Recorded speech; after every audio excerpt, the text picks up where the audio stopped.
So if you're still learning to read the Qur'an, you're definitely going to see one of these 12 symbols while reading. And today we're going to talk about what these symbols mean and how we can deal with them while reading.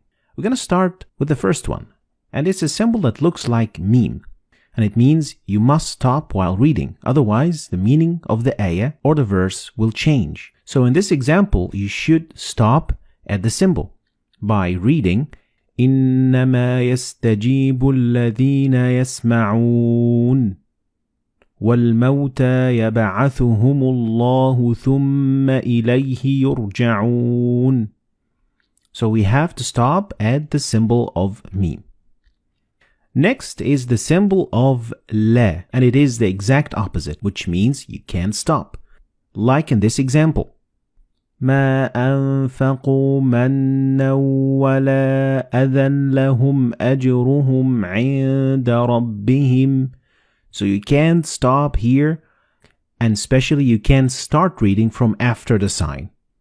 The three-dotted symbol means you can't stop at either of them, but you have to stop at one and not the other.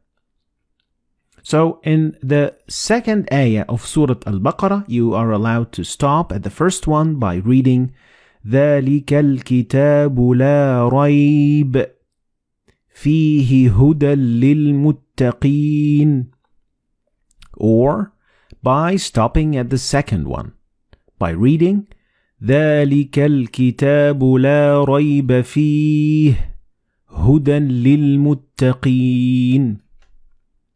Next is the symbol that looks like the word sil, and it means you better keep going. We could basically compare it to 70% go, 30% don't go, and it means that it is better to keep reading. Like in the example, كَلَّا لَيُنبَذَنَّ فِي الْحُطَمَةِ. Next is the symbol of qil, which is the exact opposite of sil, and it means it is better to stop. So 70-30% to stop or to go. Like the example, وَأَيَّدْنَاهُ بِرُوحِ الْقُدُسِ أَفَكُلَّمَا جَاءَكُمْ رَسُولٌ. So it is better to stop at the sign. Next is the sign of Jim. And Jim gives you 50-50 percentage of going on stopping. They are equally the same. Like in the example, فَسَبِّحْ بِحَمْدِ رَبِّكَ وَاسْتَغْفِرْهِ إِنَّهُ كَانَ تَوَّابًا. Or you could just keep reading and it would be equally good.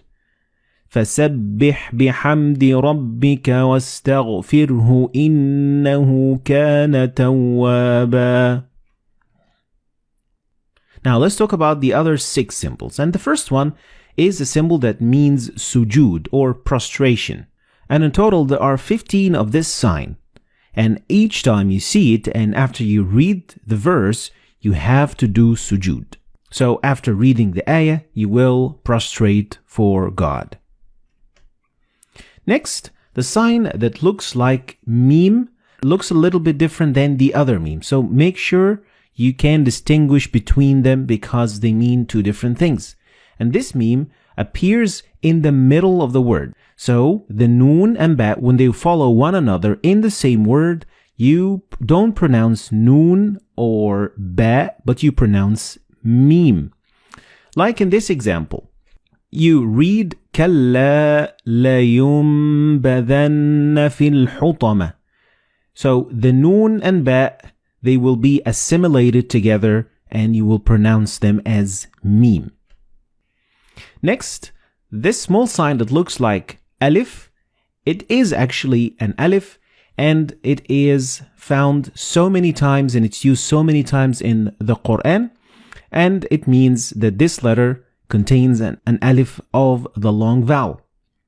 So you would read ثم استوى إلى السماء فسواهن سبع سماوات. So these symbols all mean that there is an alif right there. Next, the small sin means a small or a very little pause. doesn't mean that you're going to have to stop and take a breath. No, it means that you're going to stop very momentarily for like half a second and then continue reading. And this example shows what I'm talking about, and you should read it like that. كلا بل ران على قلوبهم ما كانوا يكسبون. So it is a very short pause. Next is the sign of mad, and it is a very common sign in the Quran, and it means that you need to extend the pronunciation of alif to a little bit longer than usual. The last sign that we're going to talk about today is the sign of the end of the quarter of the chapter, or juz. The juz is divided into 8 quarters, and at the end of each quarter, you are going to see this sign. It doesn't involve any change in pronunciation, and it doesn't affect anything of what you say whatsoever. So it is just for the division of the Quran. So these were the 12 signs that you are going to see in the Quran. And here I'm going to give a quick summary of what these signs mean. Try to remember them, and of course the best way to learn them is by reading a lot of Quran, because practice makes perfect. So this, ladies and gentlemen, is going to be the end of today's lesson. I hope you've learned anything new today. If you did, like and share the video for other people to learn from it. And I'll see you next lesson.